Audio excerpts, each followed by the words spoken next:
When it comes to gear and performance and equipment, I think that human beings are naturally interested or enamored with the fastest, the brightest, the smallest, the biggest, you know, all these, the extreme of a certain category of a device. And back in 2001, Peter Grancy of Arc Flashlight created the Arc AAA flashlight.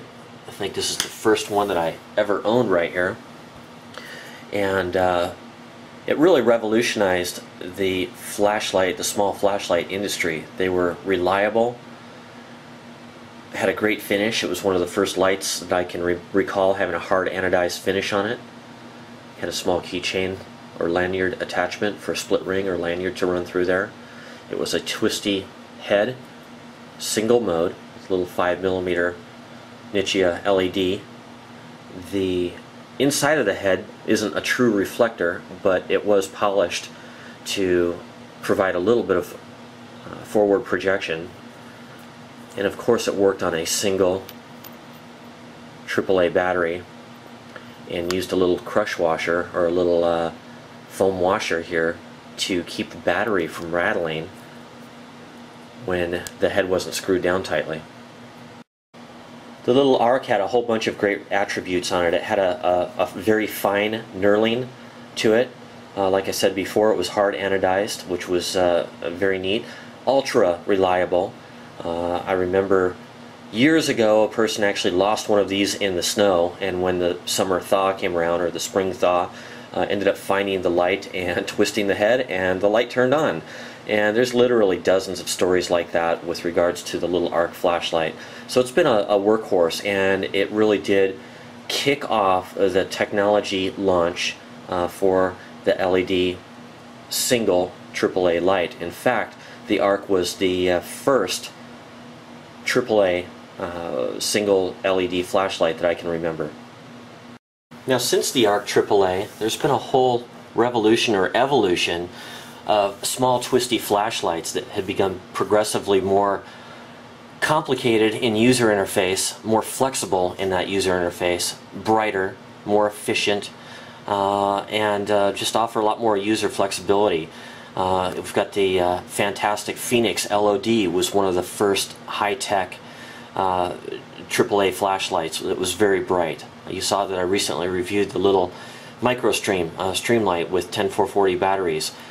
The excellent Meritac AAA that you see here, the fairly new ThruNite TI, the 4Sevens Preon 1 and Preon 2. Of course, this is the single seller, the Preon 1. It's been a great light. Both of these are very bright lights, along with the Meritac with its new LED and the Rev 2 version. You can see here I've just got a couple of AA lights for reference. This is the newest Meritac AA Rev 2, and you might recognize this, some of the flashlight guys, as the old CMG. In fact, I've got a couple of these. Go ahead and focus, camera. I've got a couple of these. This is the Infinity Ultra, or the higher output version, and I've got another one in a darker green. Along the same technology, and not far behind the Arc AAA, twisty head, 5mm LED. This one, they actually anodized the surround, the LED surround in here, and they didn't polish it like Arc did, which I thought was a great idea. But very robust light, complete workhorse. Back when LED technology was new, you know, this is the kind of stuff we had, the CMG, the Arc AAA.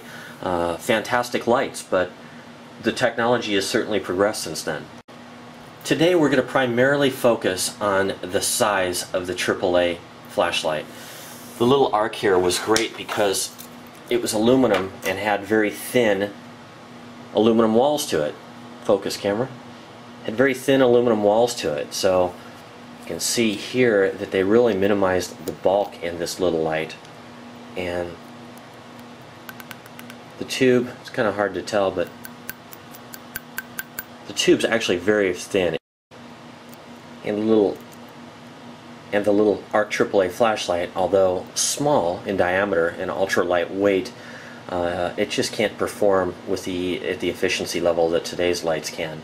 This little Arc, for instance, is anywhere, depending on the version that you would have, is anywhere from about 5 to 10 lumens and that'll typically run for 5 to 7 hours.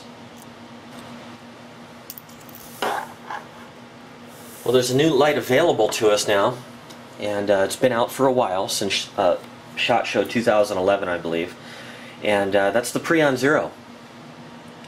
This little guy right here. This is an original version that came directly from SHOT Show 2012 and is now here. Been in Patriot's inventory for about 6 months or so now. This light was actually provided by Predator EDC. Let's go ahead and start with the size.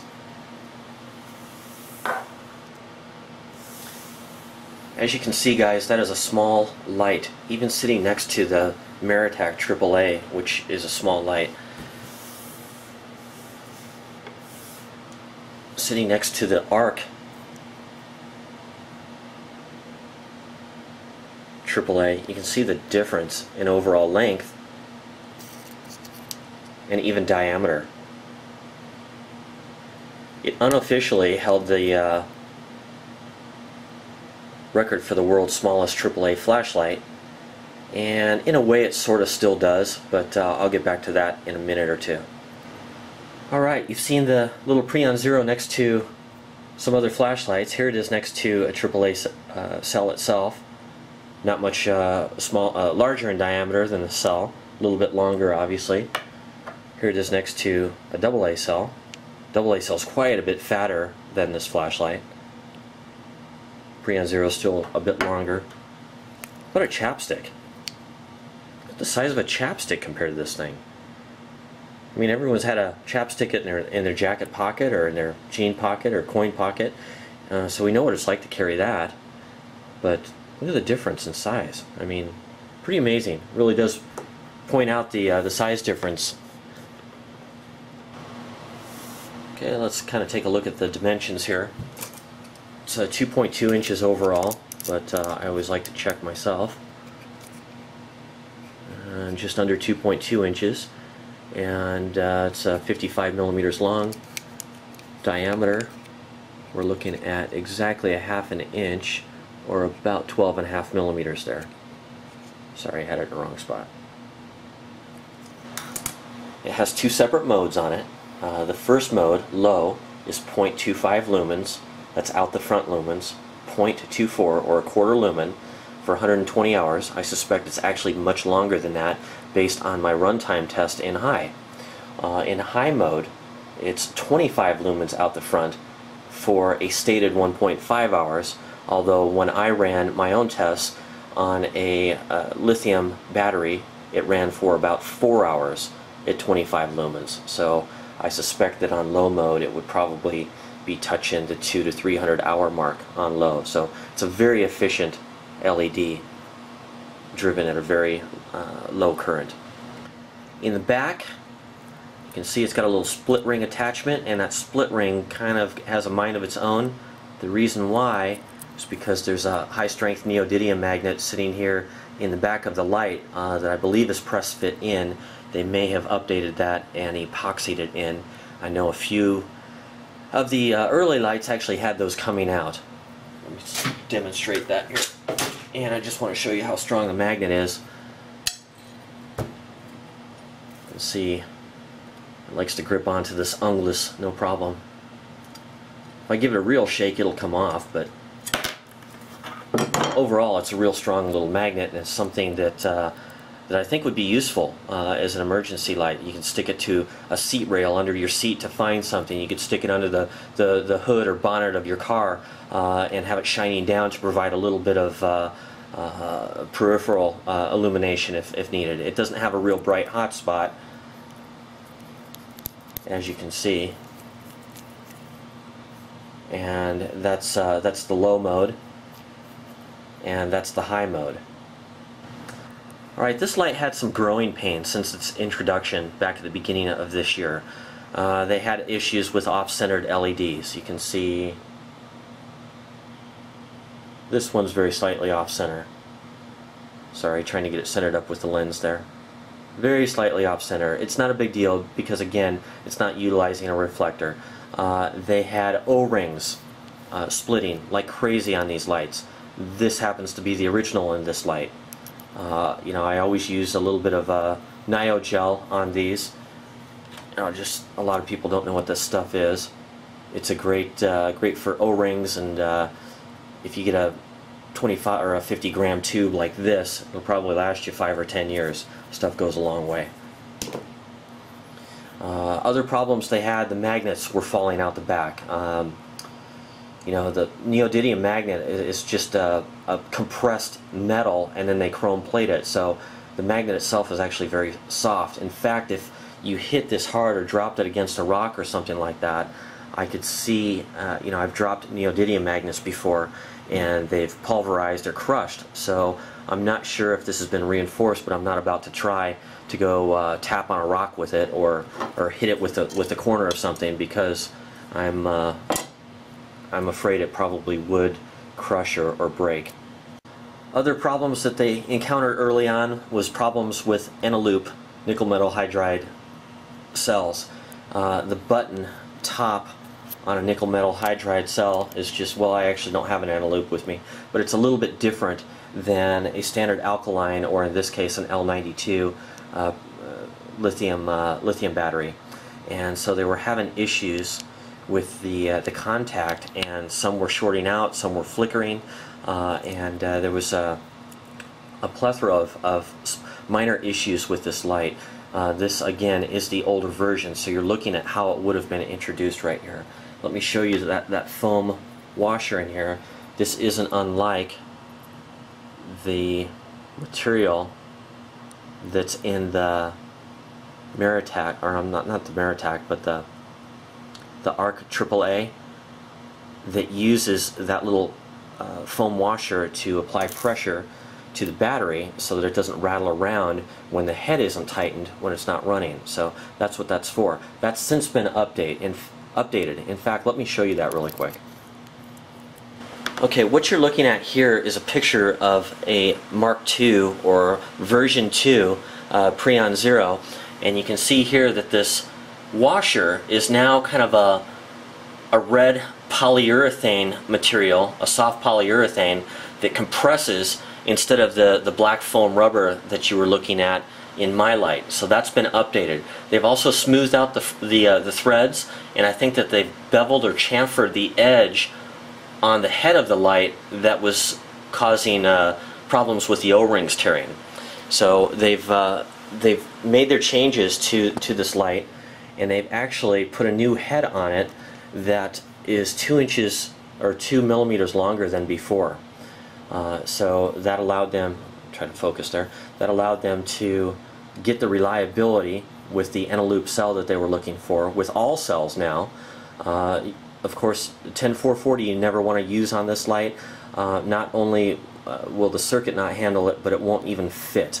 And part of the reason for that is because it requires a very specific battery button or positive end here in order to go down through the washer and make contact with the positive terminal there on the head. So when they went to that new washer design, the overall length of the head increased a couple of millimeters. I believe this is 15 millimeters. Easy enough to check here. 15 millimeters, and it increased to 17 millimeters. That 2 millimeters in difference actually kind of took it off the list for the smallest flashlight. I'll annotate the smallest one for you, but I'm not going to recommend that light or the company because I've haven't had good customer service from that particular site. Got a little bit off track of my reliability discussion that I was having with this light, or about this light. Again, this is the original version of the light, and I haven't had any problems with it. I haven't had flickering with it. I haven't had a broken O-ring. I haven't had a magnet come out. The LED is a little off center, but again, it's not a reflector, so it doesn't really matter in this case. This has been a reliable little platform for me. Now, in AAA flashlights, I don't typically run enaloop cells. I usually, for rechargeable purposes, I use the 10440 lithium ion battery, which you can't use in this light obviously, or I use lithium primaries or alkaline. So in this one I'm using lithium primaries. So I don't have any experience in this light with a Eneloop AAA. I don't even own any. I own lots of AA's, Eneloop AA's, but no AAA's. So I can't testify as to how that worked in this original version, but there's plenty of people on Candle Power forums who will tell you flat up that the original version was a mess with an Eneloop battery, flickering, shorting, all kinds of stuff. I would never endorse that flashlight. The second version, the one that's out now, is 2 millimeters longer, so not a whole lot, but the reliability on every type of cell is great. No more split O-rings that I'm seeing, no more magnets falling out. So it seems like David and 4Sevens really have their act squared away with improving this light. So what role does the Preon Zero fill?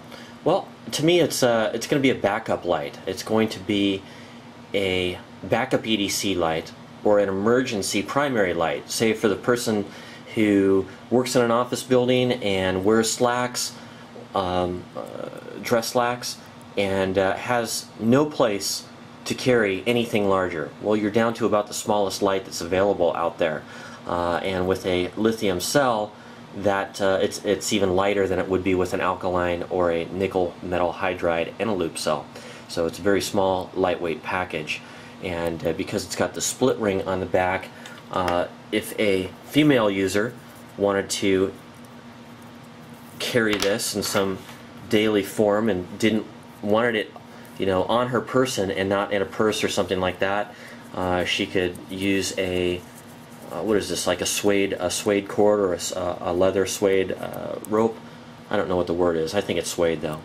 Focus camera. So that would be one alternative.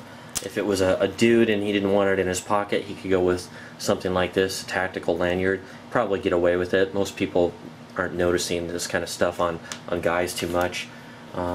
Again, a gal, if she wanted to wear this as a charm on a necklace or something like that, even if it wasn't gold, you know, silver necklace or something, it doesn't have a lot of weight to it. I just wanted to point out that now that it's had a revision 2 or a Mark II, all of the earlier problems have been sorted out with the light. So if you're looking for the very smallest thing to put in your wallet or to put in your dress slacks, or if you want to put it around some kind of a necklace to wear as a pendant, just so that you always have a flashlight with you, so that, you know, in an emergency situation or a power outage or a hurricane, you're not walking around doing this bit, which is just complete silliness. Yes, we always have a cell phone on us, but it's something this size, we can always have a high quality light on us.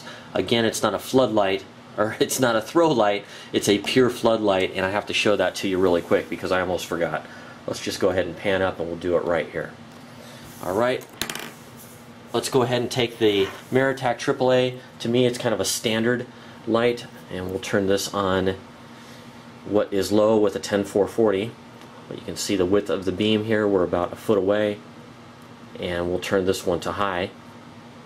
Look at the difference in flood.